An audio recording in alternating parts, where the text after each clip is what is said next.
everybody. I think the glare is a little bit better today, hopefully. But I'm still working on that, so, because if I turn the lights off completely, you can't see anything. If I turn them off too much, or turn them on too much, then you can't see anything either, so. But today we're on pages 39 and 40 in our packet. Today we're going to be talking about misplaced modifiers. I'll get into that in a second. The introduction and then the practice we're going to be doing together is on page 39. And then the independent practice you'll do on your own is on page 40. The stuff that we did on Friday, we're going to go over tomorrow. We were originally going to go over it today, but several people had questions on it. So I'm giving everybody a little bit of extra time to get that done. Plus I know it was several pages, so.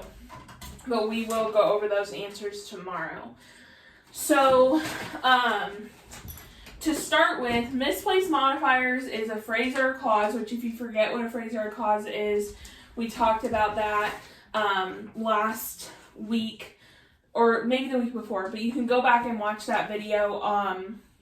I'll put that down below just so you guys can refer back to that if you need to. So it's a phrase or a clause used to modify or change a certain word in a sentence, but is in the wrong place. So it serves to change a specific aspect of the sentence, but it's in the wrong place and makes the sentence kind of confusing. This seems confusing, but it's actually really simple once we get started on it. So we're going to look at examples just to help us to understand exactly what this means. So the first example says we sat and talked about camping in the kitchen. Now I think most of us know when we read this that they're sitting in the kitchen talking about camping, right? But if you read it the way that it actually is, it says we sat and talked about camping in the kitchen. So they're sitting and talking about going camping in the kitchen, like camping in the kitchen, not talking in the kitchen about camping, but they're talking about going on a camping trip to their kitchen, like putting up a tent in their kitchen and going camping is what this sentence reads as.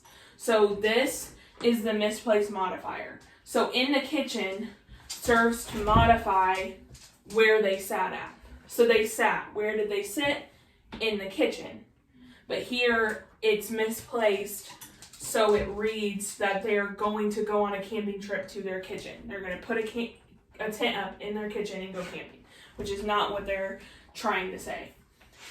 So in the kitchen is our misplaced modifier. So the second one says, I served breakfast to my family, which I made myself. Again, we can interpret that what they're trying to say is they served breakfast that they made themselves to their family. They made breakfast themselves, gave it to their family. But what this sentence actually reads as is they served breakfast to a family and they made the family themselves. They made their family themselves, okay? So, which I made myself is the misplaced modifier because which I made myself is supposed to modify breakfast, but here it's modifying family instead, which makes our sentence a little bit harder to understand. So the correct way that we would say these sentences is we sat in the kitchen and talked about camping. Okay? So they sat in the kitchen. So now in the kitchen is modifying sat. We sat in the kitchen and talked about camping. Okay? So now in the kitchen is modifying where they sat instead of camping.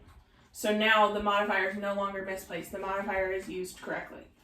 The second one is I served my family breakfast, which I made myself. So they just changed the order a little bit. So instead of saying, they just changed breakfast to be after family, and they moved the modifier to the middle of the sentence instead of the end here. So it's just changing up the order a little bit to make it make more sense. So I served my family breakfast, which I made myself. So now we know that the breakfast is what they made themselves. And in the kitchen is where they sat, not where they're going to go camping. Okay, so it's a pretty simple concept once you get into it. So now we're going to go ahead and do that guided practice together, which is on page 39 again if you're not already there. and then you'll do the independent practice on your own on page 40. So let's take a look at that right now. Okay guys, hopefully you can see this okay. We're going to be looking at the guided practice for the misplaced modifiers at the bottom of page 39. So the guided practice instruction says, rewrite each sentence to correct the misplaced modifier. So we have our little hint as always, so let's read this really quickly. If a dependent clause begins with the relative pronoun who or which and gives information that is not crucial to the meaning of the sentence, use commas to set off the clause from the rest of the sentence. So they give us an example. The muffins, which smelled delicious, were still warm. So if they're using the words who or which, it's giving us information that is not necessary to understanding the sentence. We can use commas to set it off from the rest. So it's just basically saying if there's some information inserted in there that's not necessary and it uses who or which, we can put that in the middle of the sentence and use commas to do so. So if we look at number 1, it says, I baked blueberry muffins and scrambled some eggs in the oven. Here, if we read this, it says, I baked blueberry muffins and scrambled some eggs in the oven. Did they scramble the eggs in the oven? No, they probably scrambled the eggs on the stove. What did they put in the oven? The blueberries. So we would say, I baked blueberry muffins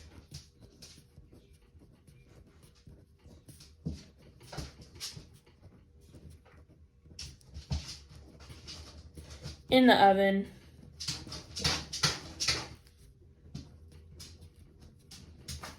and scrambled some eggs. And if you want to put, like in this situation, I baked blueberry muffins in the oven and scrambled, we know it says some eggs, you can put ...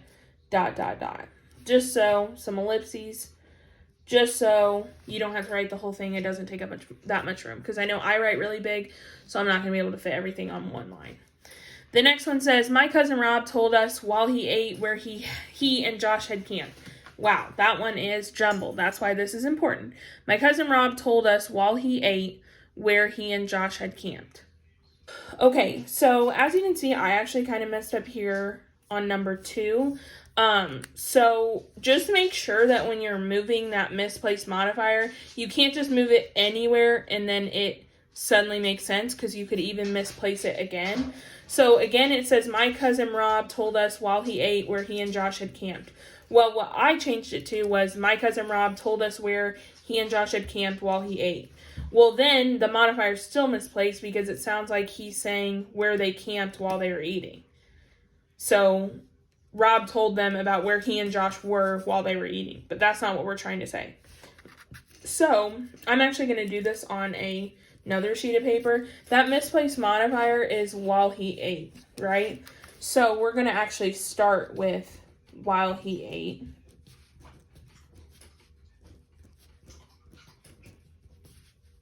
So we would say, while he ate, my cousin Rob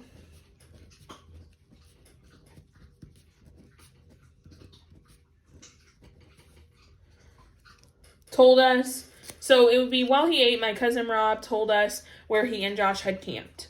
Okay? He was telling them that while they ate. Him eating had nothing to do with them actually camping. So I'm going to go ahead and write that. I'm just doing it on another sheet of paper just to make it a little bit easier for everybody. But I'm just going to go ahead and write it, and then I'll show the whole thing again, and we'll be right back. Again, we have while he ate, comma, my cousin Rob told us where he and Josh had camped. Okay? Just makes a little bit more sense that way. The first way was super confusing. The second way that I rewrote it was still a misplaced modifier, so now we have our final version, which makes the most sense.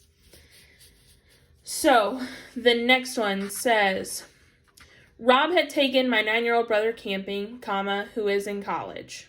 The who is in college, we don't really understand who's in college. Is Rob in college, or is the 9-year-old brother in college? Well, the 9-year-old brother is 9, so he's not in college. I think we can safely say the 9-year-old brother is not in college.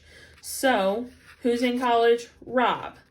So if we look, we have the who or the which is what we talked about in our hints.